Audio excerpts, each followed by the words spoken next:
اللہ رب العالمین کا بے پناہ شکر و احسان ہے کہ اس نے ہمیں دین اسلام کی دولت سے نوازا۔ در حقیقت اللہ رب العالمین نے ہم تمام لوگوں پر یہ ایک بہت بڑا احسان کیا ہے کہ ہمارے درمیان سے ایک ایسا پیغمبر اٹھایا جو اس کی آیات کو ہمیں سناتا ہے، ہماری زندگیوں کو سنوارتا ہے اور دین کی تعلیم ہمیں دیتا ہے۔ حالانکہ یہی لوگ صریح گمراہیوں میں مبتلا تھے۔ اللہ رب العالمین نے ہم پر بہت سارے احسانات کیے ہیں، لیکن اللہ رب العالمین نے کسی بھی احسان پر اپنا احسان نہیں جتایا۔ قرآن مجید میں اللہ رب العالمین نے یہ کہیں نہیں کہا کہ ہم نے تمہیں آنکھیں دی ہے تو تم پر احسان کیا، ہم نے تمہیں ہاتھ دیے ہیں تو تم پر احسان کیا، ہم نے تمہیں پیر دیے ہیں تو تم پر احسان کیا، ہم نے تمہیں بولنے کے لیے زبان دی ہے تو تم پر احسان کیا، ہم نے تمہیں سوچنے اور سمجھنے کی قابلیتیں بخشی ہیں تو تم پر احسان کیا، تمہارے رہنے سہنے کے لیے تمہیں زمین بنا کر دی تو تم پر احسان کیا، تمہارے لیے آسمان میں سورج کا گولا لگایا تاکہ تم روشنی حاصل کر سکو تو تم پر احسان کیا، تمہارے لیے آسمان سے بارش نازل کیا تو تم پر احسان کیا۔ معلوم ہوتا ہے میرے بھائیوں کہ اللہ رب العالمین نے ہم پر تمام بہت سے انگیت نعمتیں ہم کو دی ہیں، لیکن اللہ رب العالمین نے ایک بہت بڑا احسان یہ کیا ہے کہ ہمارے درمیان اس نے اپنے آخری رسول حضرت محمد مصطفیٰ صلی اللہ علیہ وسلم کو مبعوث فرمایا اور کہا کہ ان تمام نعمتوں میں سب سے اعلیٰ اور سب سے بڑا نعمت ہے کہ ہمارے آخری نبی حضرت محمد مصطفیٰ صلی اللہ علیہ وسلم تمہارے درمیان ہے۔ سامعین کرام، اللہ رب العالمین قرآن مجید میں ارشاد فرماتا ہے الیوم اکملت لکم دینکم واتممت علیکم نعمتی ورضیت لکم الاسلام دینا، کہ ہم نے تمہارے لیے تمہارے دین کو مکمل کر دیا اور اپنی نعمتیں تم پر تمام کر دی اور تمہارے لیے اسلام کو تمہارے دین کی نیت سے قبول کر لیا۔ اور یہاں سوال یہ ہے کہ حضرت صلی اللہ علیہ وسلم ہمیں پیارے اس لیے ہونے چاہیے کہ اسلام جیسی بڑی نعمت، اسلام جیسی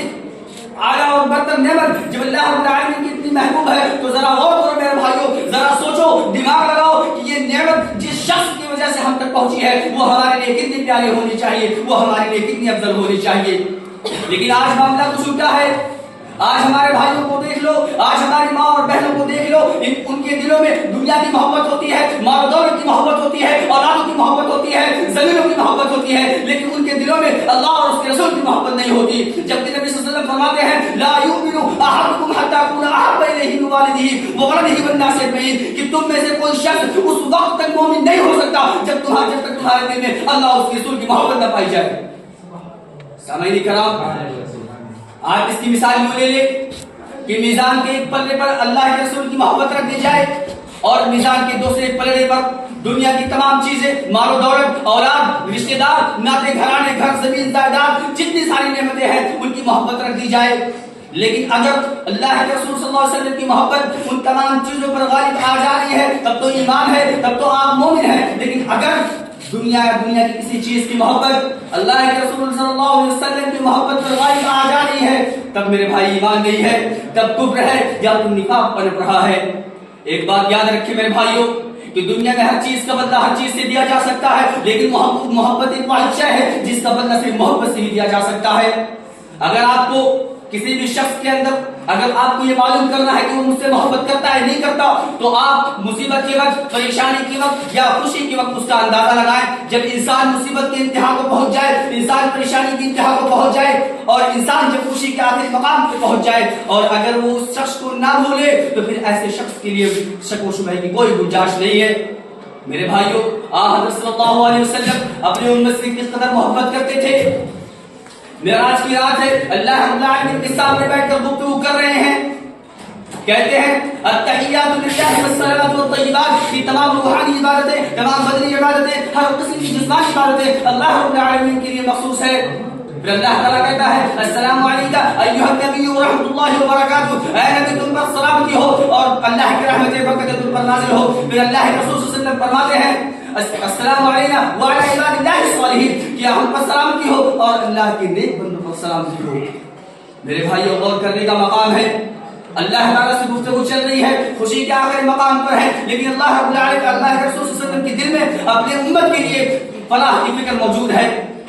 جب میدان محشر میں ہر کسی کو ہر کوئی نفس میں پڑا ہوگا، حتیٰ کہ پیغمبر بھی اپنے نجات کے فکر میں ہوں گے، لیکن وہاں صرف ایک ہی آواز گونجے گی، اللہ کے لیے کہیں گے یا اللہم امتی اللہم امتی، اے اللہ میرے امت کو بخش دے، اے اللہ میرے امت کو نجات دے دے. جبکہ انبیاء کرام بھی اپنی نجات کے فکر میں ہوں گے. ہر دنیا کا ہر انسان نفس میں ہوگا کہ مجھے نجات دے دی جائے. ماں کو بیٹے کا خیال نہیں، بیٹے کو ماں کا خیال نہیں، باپ کو بیٹے کا خیال نہیں، بیٹی کو باپ کا خیال نہیں، کسی کو کوئی خیال نہیں ہوگا. جبکہ دنیا میں اتنے گہرے گہرے رشتے بن جاتے ہیں، وہاں پہ کوئی کسی کا کام نہیں آئے گا. لیکن اس ہولناک منظر میں، اس خوفناک منظر میں ایک ہی آواز سنائی دے گی، اللہم امتی اللہم امتی، اے اللہ میرے امت کو بخش دے، اے اللہ میرے امت کو بخش دے.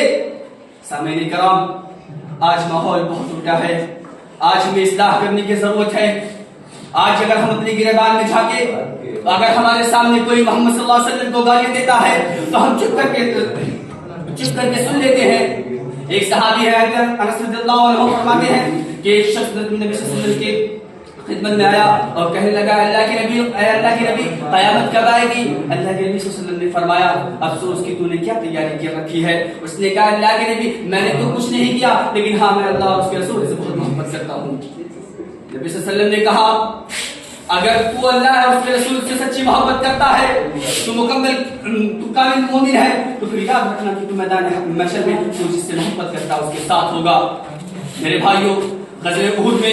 جب مسلمانوں کی شکست ہوئی تھی